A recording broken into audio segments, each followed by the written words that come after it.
In this video, I'm talking about 5 low money habits to avoid when manifesting money into your life. Now, you may agree or disagree with some of these habits, but you're more than welcome to take what you like and leave the rest. Hey beautiful, welcome to my channel. My name is Sarah and I'm a money mindset mentor and wellness junkie. And I'm also the host of the For the Love of Thriving podcast, where I talk about money mindset, manifestation, personal growth, and wellness that you can also check out in the description below for some more episodes based around money mindset, self-mastery, and wellness. If you love this video, remember to give it some love with a thumbs up and subscribe for your weekly dose of Thrive. Also, be sure to leave a comment down below with any questions or takeaways from this video. But for now, let's get straight into this video.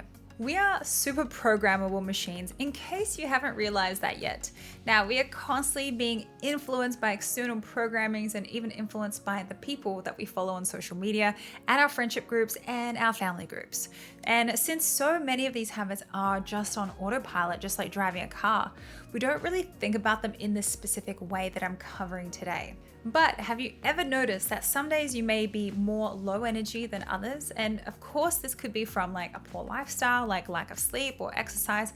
A lot of the times it also has to do with the energy exchanges in our lives. Everything we consume and interact with requires an exchange of energy.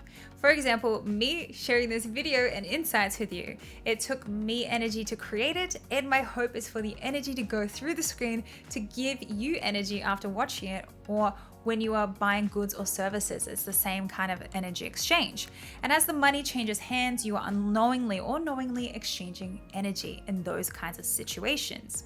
And energy can be in both directions. It can work in the positive sense that when you buy something that you've always wanted to complete the exchange, you feel joyful and excited to receive what you've received. Other times, energy exchanges can leave us feeling drained, tired, and irritable. And this is super apparent when we are hanging with someone who often complains, literally repeats the same conversations every time you meet up and hang out with them, and there's just no equal exchange of energy. So why does this all matter, and how does it pertain to money? Well, it matters because everything is energy, and energy is everything. And if you've watched my other video about vibrational frequencies and the vibrational frequency chart, while I'll link that one in the description below, when you operate from a higher frequency, you are more magnetized to receiving high vibrations of all kinds, including the quality of people in your circle to the amount of money that you make.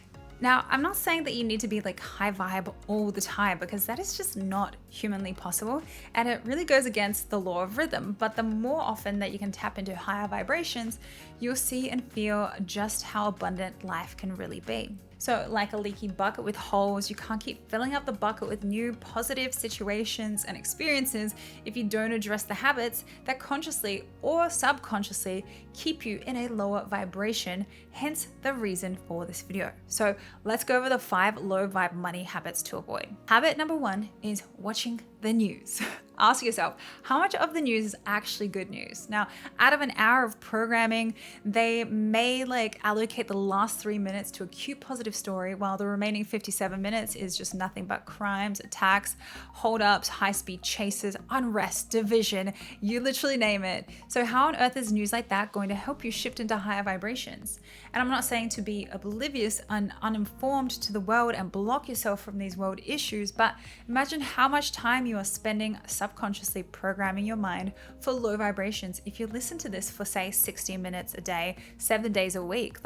What if you could cut the amount of news you consumed in half, or even by a third or a quarter, so that you have more time and energy creating more money and more abundance? Habit number 2, low vibe messages like commercials on TV. And this is very similar to the news, because in between all the already negative messaging that is going on and doing the programming through the news, the ads in between and other TV programs do a lot as well. So I won't say too much on this one because it works similarly to the first habit, but you really get the idea. Habit 3 is Facebook newsfeed. Now, social media is rented space that we have chosen to participate in the online space, but just because we've rented the space doesn't mean that we have to take it with all of its clutter, like clutter of people, groups that you follow, ads, etc. And thankfully, you still have the opportunity to clean up the newsfeed so it prevents you from distraction and micro doses of that low vibe kind of feeling from comments and conversations that your brain just simply doesn't need. Now, there's a way to clean up the feed, which you can find with a simple Google search so that you can protect your energy. Habit number 4 is other people that you follow. Now, recently I've become super intentional about who I follow on social media because just like a cluttered closet, a cluttered mind has no room for creation and independent thinking. And I was finding that for a while, I was following so many people who apparently inspired me only to really leave me feeling like I was missing something out of my life or just completely uninspired by people that I was following. And I was just really feeling stagnant until I went on this unfollow spree. And it feels so great. And it's nothing personal. It's just, again, for energy protection. Now, if you don't want to be as extreme and unfollow people, you can simply mute them from appearing on your feed and your stories. And this has definitely just helped me so much. Habit number 5 is hanging out with low vibe friends. And I talk about people you hang out with a lot because it's such an important piece of creating an abundant life. And even though they're not a romantic relationship per se for you, you are the average of the top 5 people that you hang around. And therefore, it is imperative to choose your friends wisely and also friends who are big thinkers, doers, and dreamers over these woe is me type of mentalities. Habit number 6 is food. Now, food is often an overlooked part of the vibration, but it's literally the thing that fuels us. So if you're always eating pizza and cola for lunch, you're bound to feel tired, groggy, and sluggish as opposed to eating a fresh salad with some healthy proteins. And not only is the food choice important, but also how you consume the food. And when you take time to chew your food and eat intentionally and slowly, it's easier to digest, therefore making you feel better as opposed to inhaling and getting a belly ache or indigestion. So when you're eating food, the only focus should really be the food. And while I'm not perfect at this one, it's definitely an area that I'm looking to improve on. Habit number 7 is coupon cutting and saver habits. Now, while I'm all for a great deal, if you are literally running from store to store just for the 1 or 2 deals saving you $4, think about all the time and energy it took just for you to save $4. Now, was it really a good deal after having spent, say, 20 minutes in traffic, sweating your way through the neighborhood just to buy the coffee with the clipped coupon? Now, I don't say this one to make fun of people or ridicule anybody in this kind of position because you might really be on a tight budget.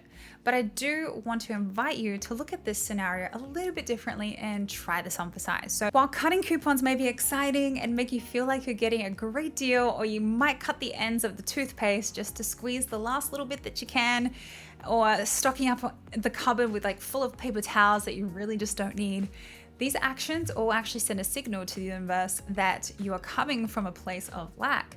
So you fear that there isn't enough or more abundance on the way. And when you operate from the fear and lack vibrations, you're operating from the low vibration, therefore cutting yourself off from the ability to create more joy and abundance. And it might sound or feel a little bit backwards too, but go for a week or even a month without having to overstock your cupboard or having to clip every single coupon for a great deal, and just see what comes up for you. You can always go back to them. If you found this video insightful, useful, or inspirational, let me know in the comments. When you subscribe to my channel, I'll be adding more videos based on tools and techniques on reprogramming your subconscious mind, money mindset, and money blocks, and so much more. So definitely subscribe if you don't want to miss out on that. And as a bonus, be sure to download my free money tracker and abundance tracker so that you can start tracking all the money and abundance that is currently coming into your life, because what gets tracked gets improved. I'll leave that bonus for you in the description. Thank you so much for watching, and until next time, keep on thriving and take care of yourself.